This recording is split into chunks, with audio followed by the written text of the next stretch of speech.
प्राचीन समय में विद्यार्थी गुरुकुल में रहकर ही पढ़ा करते थे।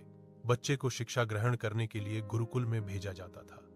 बच्चे गुरुकुल में गुरु के सानिध्य में आश्रम की देखभाल किया करते थे और अध्ययन भी किया करते थे। वरदराज को भी सभी की तरह गुरुकुल भेज दिया गया। वहां आश्रम में अपने साथियों के साथ घुलने मिलने लगा, लेकिन वह पढ़ने में बहुत ही कमजोर था। गुरुजी की कोई भी बात उसके बहुत कम समझ में आती थी। इस कारण सभी के बीच वह उपहास का कारण बनता है।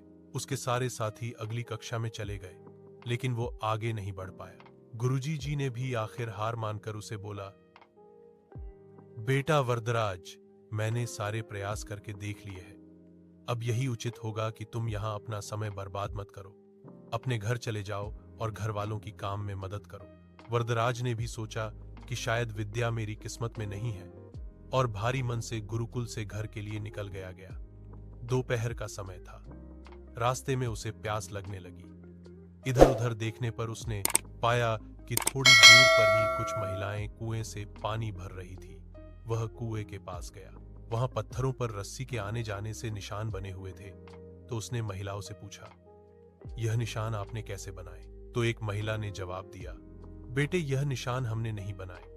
यह तो पानी खींचते समय इस कोमल रस्सी के बार बार आने जाने से ठोस पत्थर पर भी ऐसे निशान बन गए हैं। वरदराज सोच में पड़ गया।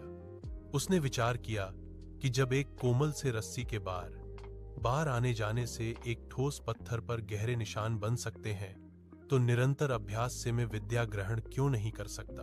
वरदराज ढेर सारे उत्साह के साथ वापस गुरुकुल आया और अथक कड़ी मेहनत की। गुरुजी ने भी खुश होकर भरपूर सहयोग किया। कुछ ही सालों बाद यही मंदबुद्धि बालक वरदराज आगे चलकर संस्कृत व्याकरण का महान विद्वान बना, जिसने लघु सिद्धांत कौमुदी, मध्य सिद्धांत कौमुदी, सार सिद्धांत कौमुदी, गीर्वाण पद्मंजरी की रचना की। शिक्षा मोरल, दोस्तों, अभ्यास की शक्ति का तो कहना ही क्या है। यह आपके हर सपने को पूरा करेगी। अभ्यास बहुत जरूरी है, चाहे वो खेल में हो या पढ़ाई में या किसी और चीज में। बिना अभ्यास के आप सफल नहीं हो सकते हो। अगर आप बिना अभ्यास के केवल किस्मत के भरोसे बैठे रहोगे, तो आखिर में आपको पछतावे के सिवा और कुछ हाथ नहीं लगेगा।